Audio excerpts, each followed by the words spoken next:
Hi, I'm Rick Dior, and today we're going to talk about how to play with a click track. Now, if you watch this channel and all the videos I've done, well over 900 of them at this point, I would say probably 75% of them are done with some kind of metronome or click track or play along track or something.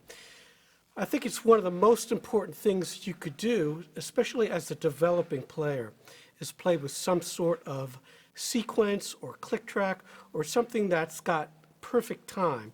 Now, by perfect, I don't mean perfect grooving time or anything, but I mean quantization. So something that's quantized. In other words, one beat to the next is the same amount of time each time you hear that beat repeat itself. And that's really what a metronome is. Now, not the old metronomes that go like this, okay, but an electronic digital metronome. All right, so when I was growing up, back in the dark ages, we had metronomes, again, that did the tick-tock thing. And then I graduated to a metronome called a Franz, which was basically a little black box and had a little light on the top, and you could play along with that. Couldn't plug headphones into it, anything like that. Then I got this really cool thing, and I've done a video somewhere on it, and if I haven't, I'll do one. I think I remember doing one, on a metronome called a trinome, which was this really, I have two of them, this really cool box where you could do all kinds of polyrhythms with it. Again, that was not a digital metronome, so it wasn't perfect. It relied on physical means, sort of like that pendulum kind of thing, to get your time. So that's not necessarily something you want to practice with, but all the modern metronomes, the digital metronomes, even the ones in your phone that you can download are perfect time, all right? Again, that's not perfect grooving time. That just means you're playing in time from one beat to the next. So I have specific ways that I use a metronome with myself and with my students to improve, and it's very, very important. I'm a big believer that when you're starting out playing, you shouldn't do anything without a metronome. Because you could develop some really bad time. Now, some people have naturally good time. In other words, they feel time in a way that's very close to perfect. And others are basically time handicapped. In other words, it's kind of like if you hear pitch, some people have perfect pitch. Some people can't hear pitch or reproduce pitch. Timing is the same way. You know, I'm sure if you go to concerts and you watch people clap their hands or tap their feet, it's all over the place. And of course, I play a lot live almost every night. And when people start clapping in the audience, it's all over the place. That's when you got to really batten down the hatches and bear down, especially in a big kind of arena setting where there's thousands of people clapping. It gets a little bit scary. So everybody's got a different sort of time reference that comes naturally in their body, and some people, they're just kind of born to groove, and others, not so much. So if you're one of those that is not so much, you can actually improve your timing and your groove by working with a metronome. Now, the metronome I normally use when you see these videos is this thing called a Yamaha Clickstation. It was discontinued. They had all kinds of problems with it breaking down and doing things. It was an amazing metronome. It has this feature where it's a vibration feature where you can touch it and start tunes by just feeling it, not hearing it. That's one of the reasons I got it. I was playing a lot live with different groups, and there were tempos on the charts, and they wanted me, or they were relying on me as the drummer to count off everything. So I would do that. I'd just put my finger on this vibration thing and it would vibrate and I'd count off the tune, be good to go. Now, if you work with a metronome enough, over many, many years, you kind of have built-in time reference. It's kind of like perfect pitch or perfect relative pitch. So in other words, if a conductor wants to know where 1/16 is, I know 1/16 is here. Because I've done that tempo or these different tempos so many times that I can feel where they are. That's really helpful to band leaders. If you play in a band, they trust you to count off the tempos. That's a big thing that a lot of times drummers have to do. And if you can prove yourself, you'll get hired a lot. So these are just reasons to work with a metronome. Now, you don't always have to play right on the beat with a metronome. You could play a little in front of it. a little in back of it, or right on it. So there's a lot going on about this. People talk about it all the time. Play behind the beat, play on top of the beat and all that. That's not necessarily metronomic. That's more of a feel. So one way to play behind the beat is to put the metronome on 2 and 4. So in other words, if you put the metronome, let's say on 80, and you put it on quarter notes, 1, 2, 3, 4, 1, 2, 3, 4, 1, 2, 3, 4, 1, 2.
So a lot of times I'll just practice like that. I'll put the metronome on 2 and 4 and I'll play through a bunch of different kinds of grooves, and I'll play right on it, right, or I'll play behind it.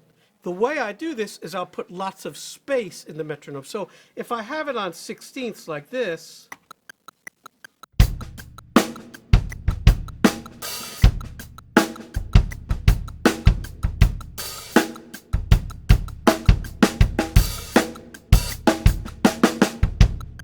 it's harder to practice behind or ahead because every beat is subdivided. In other words, all the 16ths are accounted for there.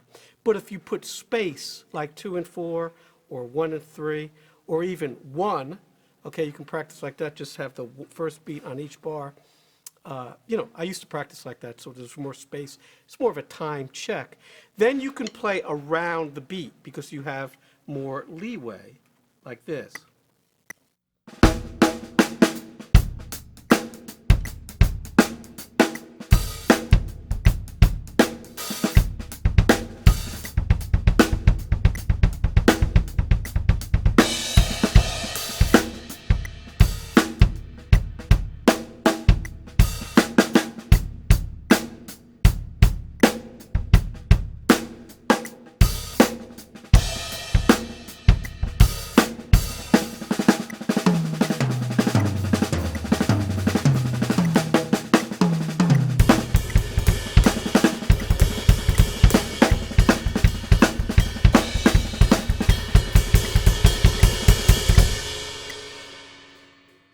So when I got real complex there, I'm still feeling that quarter note, all right? And that was a little bit on top of the beat there.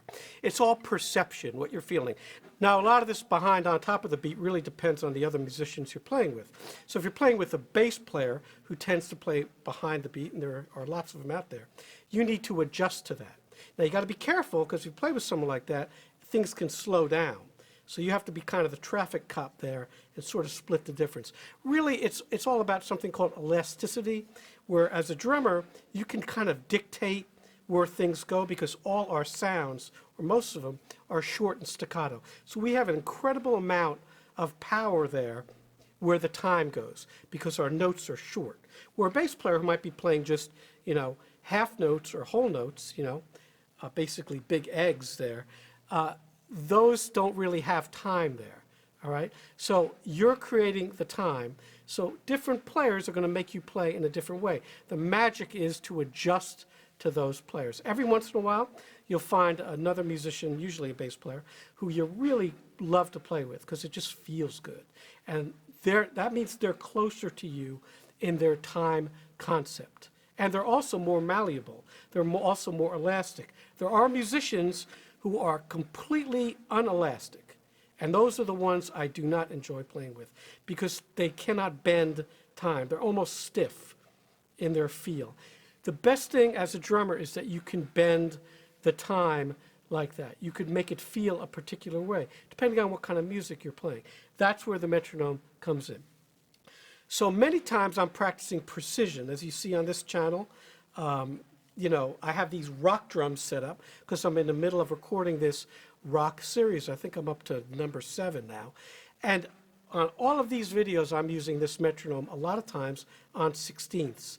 So you can see where everything is laying perfectly quantized, all right? But again, a lot of times I'll take that quantization off. I'll take those 16th notes off and just play without it. And that's what you want to do. So when you practice jazz, and again, this is not a jazz drum kit, but you need to practice with the metronome on 2 and 4, not all 4 and not 1 and 3. So if we go a little quicker, well, much quicker, and we were going to play like 300, so I put it on 150. 1, 2, 1, 2, 3.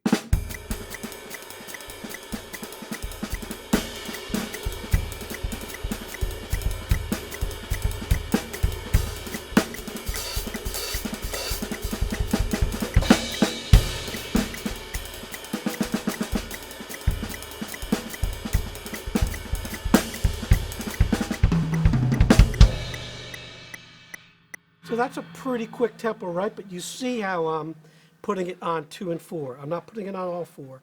I'm not putting it on 1 and 3. I'm feeling that 2 and 4.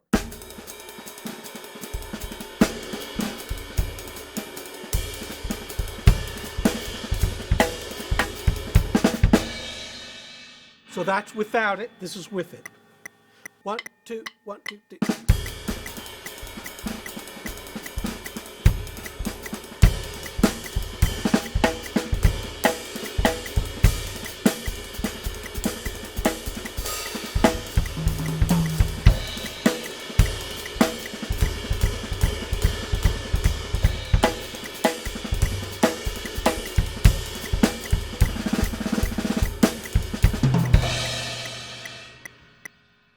And I'll put that thing on and practice for hours like that. And I'll work on all kinds of coordination exercises and things like that. So the faster the tempo, the more I'm likely to play on the beat, on the click, because you don't want to rush. It's real easy to rush, a la Tony Williams, Buddy Rich, when you're playing fast tempos. Okay, there's nothing wrong with that. It's exciting, really. The worst thing to do is to slow down when you're playing fast tempos. But again, for the sake of horn players and things like that, you don't want to go too fast, or when they come back and do the head, you'll kill them if they're playing a difficult head. So you need to keep it somewhere along there. Now, all of us are going to gravitate towards our favorite kind of tempos, and we all have that inner clock. So that's where a metronome comes in. You want to get out of your comfort zone. So difficult jazz tempo, and again, these are not jazz drums, okay, but a difficult jazz tempo are these nooks and crannies tempos. So like one would be like 280, something like that. 1, 2, 1, 2, 3.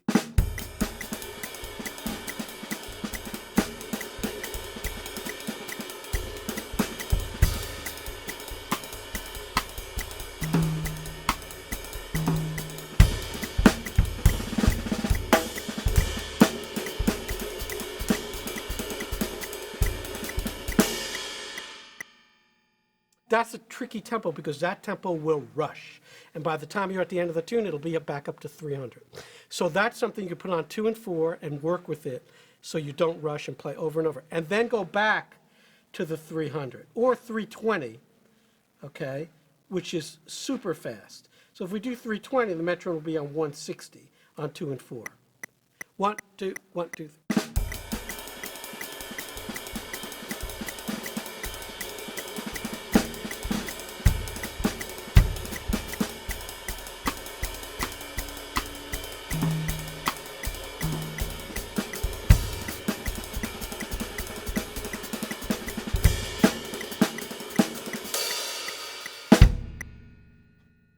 I do these little drills where I'll jump around, and then I'll go back under 280. I'll do like 240 or something, all right, which would be this.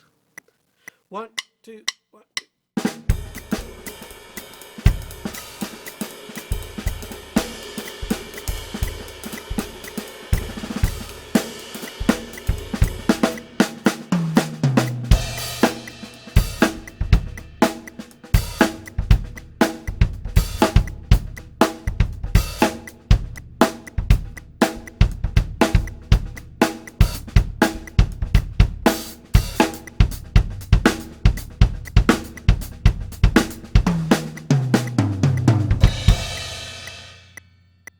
And I'll branch out and I'll do different kinds of feels, backbeat stuff, funk stuff, Latin stuff, whatever. You need to do that. So I might put on the metronome on 240, on 2 and 4, and spend an hour just playing every kind of feel there.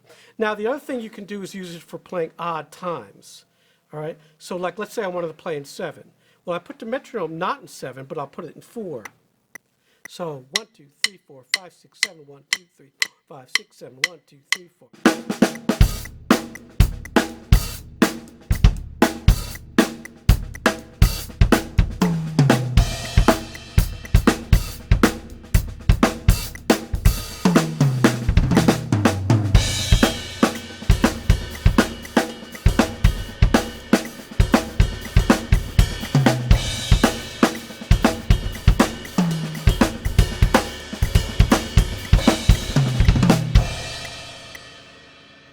So I will play around that 4/4 feel in 7. That's a great way to practice odd times instead of having the metronome click on every note. So to sum it all up, I'm a big proponent of not having every beat represented when you're practicing with the metronome, but having space in there. But once again, when you're playing for precision, you want to have all the notes.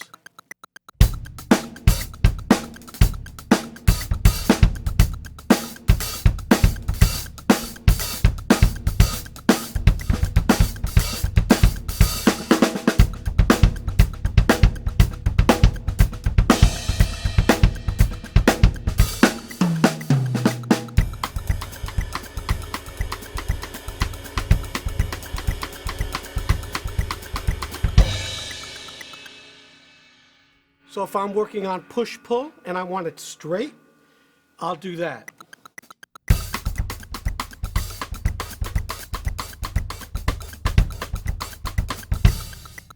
But if I want it shuffled, I'll take off the 16ths and do this.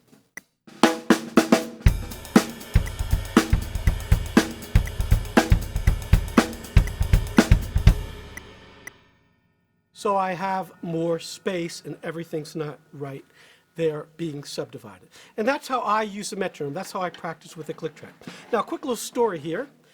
This will help you understand why I'm so kind of into practicing like this. Back in the old days when I lived in New York, in the late 70s, all through the 80s, I did a lot of studio work. That's how I paid my bills. I was going to school at Manhattan School of Music. I was doing sessions. I was playing clubs at night. I was practicing a lot. So I would do lots of these little spec sessions and things. All these sessions back then in the 80s that I did were with a click track. A different kind of click track than this. And a lot of times they were with a drum machine. Now, when I first started playing with the first drum machine, I had a Yamaha. Of course, one of the first drum machines was something called the Wendell that Roger Nichols invented with Steely Dan. I think it's on a couple of records, maybe on Gaucho. They used it.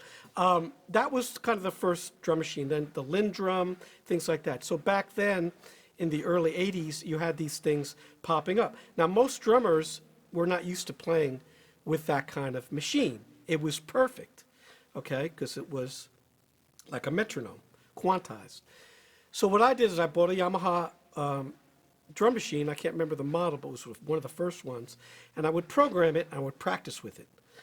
And then I bought all this sequencing gear, and I started doing gigs in Atlantic City with different bands. Back then, Atlantic City had a thriving music scene. I played in 2 or 3 bands around the clock, showrooms, lounges, all that stuff. And I had a rig where I did all this sequencing. I got paid to do that. And so there'd be horn parts and little vocal things, percussion on there. And so you really got to be perfect when you're playing with these sequences. And so doing that really helped me play almost perfectly with any kind of click track. And I did that for many years. So that's something in my book. I have a lot of sequenced tracks that my students practice with. That's something that really helps, is to play with some sort of sequenced perfect time kind of tracks, not just the metronome, but those kinds of things. And there's lots of things online and things like that now. So we got a lot of tools to do it. But really all you need is a metronome. It doesn't matter what, just make sure you can subdivide the different time things like 16ths, triplets. So on this one, you can do triplets.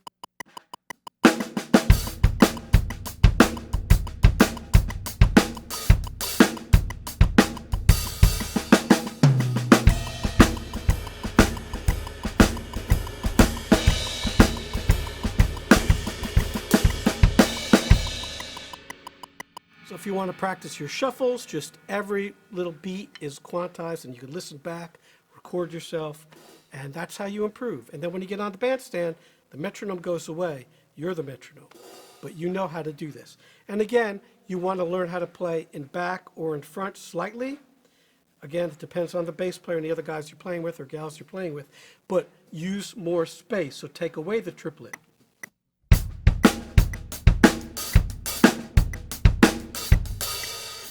And then you could even half that, which is very tricky, to 60, like this.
So that's quarter note equals 60, and we got lots of space in there. As you see, and I was going through all the different styles. That's how you want to do it. And sometimes I'm pushing the time, sometimes I'm laying back, but I'm completely aware of where that time is. So I hope this helps. I've gotten lots of questions on this. I wanted to do a video. I'm losing my voice, sorry, but I wanted to do a video on this so I could show you how I practice with a metronome. So I'll play a little, and we'll see you next time.